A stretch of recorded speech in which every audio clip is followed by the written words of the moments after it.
Assalamualaikum warahmatullahi wabarakatuh. Bertemu lagi dengan saya, Master Pasai. Dimanapun kalian Anda berada, semoga disehatkan selalu, dipanjangkan umurnya, dimudahkan segala urusannya, segala hajat dan cita-citanya cepat terkabul, hidupnya berkah dan dimuliakan oleh Tuhan, dimuliakan oleh Allah, dimuliakan oleh semesta alam. Pada kesempatan kali ini saya mau berbicara di depan teman-teman semua, memberi pemahaman ya.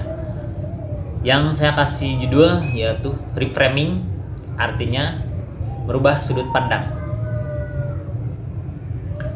Di dalam kehidupan ya, kita sering menemukan kejadian-kejadian, baik itu kejadian keberuntungan atau kejadian kesialan ya.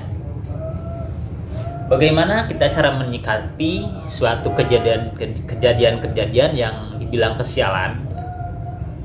Kita bisa menggunakan teknik reframing ini.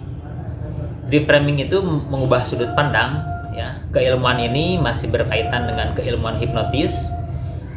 Ada bagiannya yang lebih spesifikasi di bagian ilmu NLP ya, Neuro Linguistic Programming ya. Anda bisa cari-cari keilmuan NLP ini ya. Jadi merubah sudut pandang itu seperti ini. Jika ada suatu kejadian, misalnya kejadiannya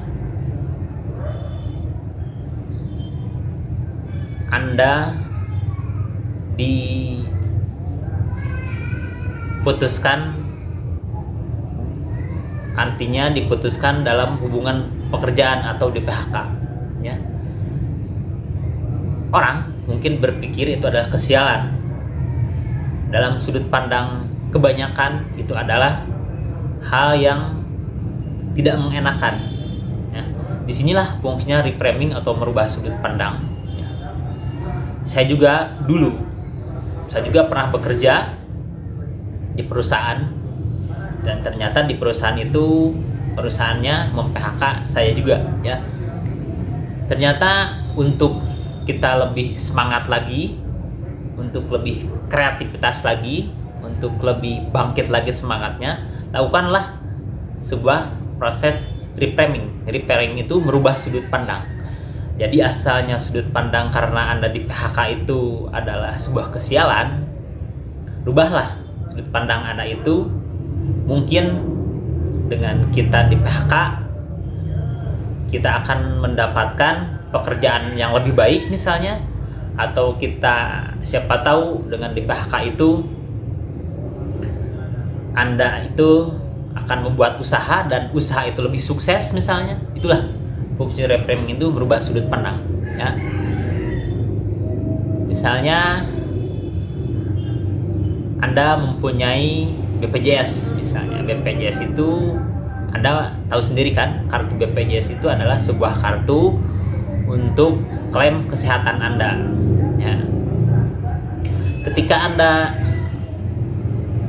memakai kartu BPJS itu untuk klaim kesehatan Anda, misalnya Anda lagi sakit, tentunya Anda tidak bisa langsung ke rumah sakit khusus, misalnya rumah sakit yang paskesnya lebih tinggi. Jadi harus misalnya ke paskes 1 dulu, baru ke paskes 2. Jadi misalnya ke puskesmas dulu, setelah ke puskesmas baru ke rumah sakit rujukan gitu ya. Seperti itu ya. Anda pengguna BPJS misalnya ke puskesmas, Anda lagi sakit, Anda ngantri. Kebetulan Anda ngantri itu di bagian nomor urut, misalnya nomor urut 35. Itu baru dipanggil baru nomor urut 3. Terus prosesnya lama, dari urut 1 sampai ke 5 sampai ke berikutnya itu prosesnya lama. Mungkin 1, 2, 3, 4, 5 nyampe 10, perasaan Anda menunggu giliran itu biasa saja. Tapi lebih dari 10 Anda akan kesal, Anda akan merasa merasa dongkol, merasa tidak enak, tidak nyaman karena Anda lagi sakit, Anda harus ngantri. Kondisi Anda lagi demam, lagi pusing, Anda harus ngantri. Nah, disinilah fungsi reframing, merubah sudut pandang. Ya. Dengan kondisi seperti itu, Anda mengantrinya lama, karena BPJS itu kan harus ada prosedur-prosedur tersendiri ya. Dengan kondisi Anda lama itu mengantri, lakukanlah reframing, berubah sudut pandang. Anda katakan dalam hati, ya namanya juga BPJS. BPJS kan gratis, ya. Walaupun berbayar, tapi kan ada gratisnya ya, gratisnya. Walaupun Anda berbayar tiap bulan, ya, tapi ketika Anda mengklaim itu gratis, ya. Lakukanlah sudut pandang atau reframing. Jadi katakan dalam diri Anda, ya namanya juga gratis. Yang gratis mana mungkin sih diprioritaskan? Anda tahu sendiri kan, kalau di rumah sakit yang tunai dan yang BPJS itu pasti ada perbedaan, ya, dalam segi pelayanan, dalam segi obat-obatan, ya pasti berbeda, ya. Kalau dari menggunakan BPJS, obat-obat tertentu dikasih gratis dan obat-obat tertentu harus berbayar. Ya, lakukan reframing dalam diri Anda ketika Anda mengantri di dalam antrian tersebut. Ya, nama juga BPJS. BPJS mana mungkin sih diprioritaskan, nama juga gratis. Nah, sedikit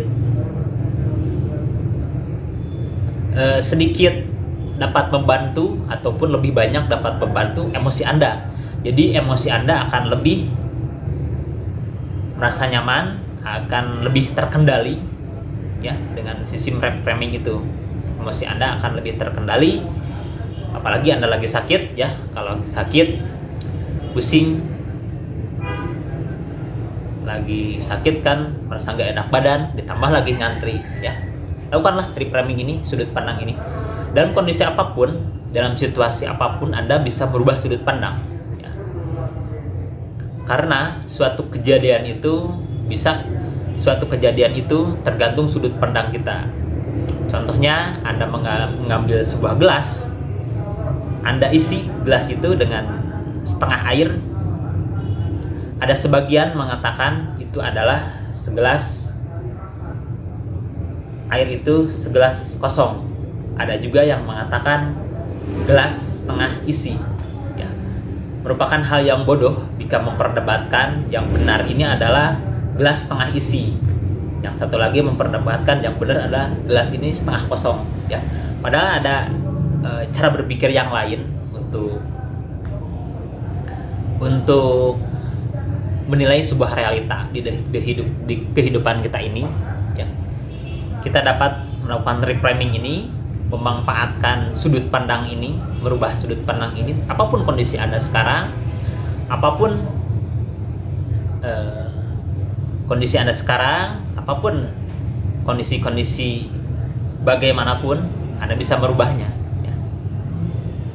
Ya, dengan kondisi seperti ini, Anda dapat merubah dari emosi yang negatif kepada emosi yang lebih positif, dari hal-hal yang kurang memberdaya jadi lebih memberdaya, hal seperti itu. Silahkan Anda praktekkan dalam kondisi apapun. Misalnya Anda punya anak kecil, Anda tahu sendiri kalau anak kecil rewelnya minta ampun, minta jajan ataupun acak-acak rumah, ya. Ketika anak kecil misalnya berantakan, habis diberesin sama orang tuanya, terus diberantakin sama mainan-mainannya, gelas berisi air dibanjur ke lantai, ataupun dinding dicoret-coret, tentu kita akan merasa emosi, kita akan merasa marah ke anak kita. Nah, ketika kita emosi, ketika kita marah, lakukanlah reframing ini, berubah sudut pandang. Katakan dalam diri Anda, katakan dalam hati Anda, ya nama juga anak kecil. Anak kecil mana mungkin tahu, dikasih tahu ya nggak bakal ngerti, ya namanya juga anak kecil. Itulah reframing, merubah sudut pandang. Setidaknya emosi Anda akan mereda, emosi Anda akan terkendali, ya. Hanya ini yang bisa saya bagikan pada kesempatan kali ini. Semoga apa yang saya sampaikan bermanfaat. Mohon maaf jika ada kata-kata yang kurang berkenan. Mohon maaf jika ada kata-kata yang kurang pas. Saya akhiri, semoga kita semakin sukses. Semoga kita semakin semangat, penuh kreativitas. Salam dari saya, Master Pasai.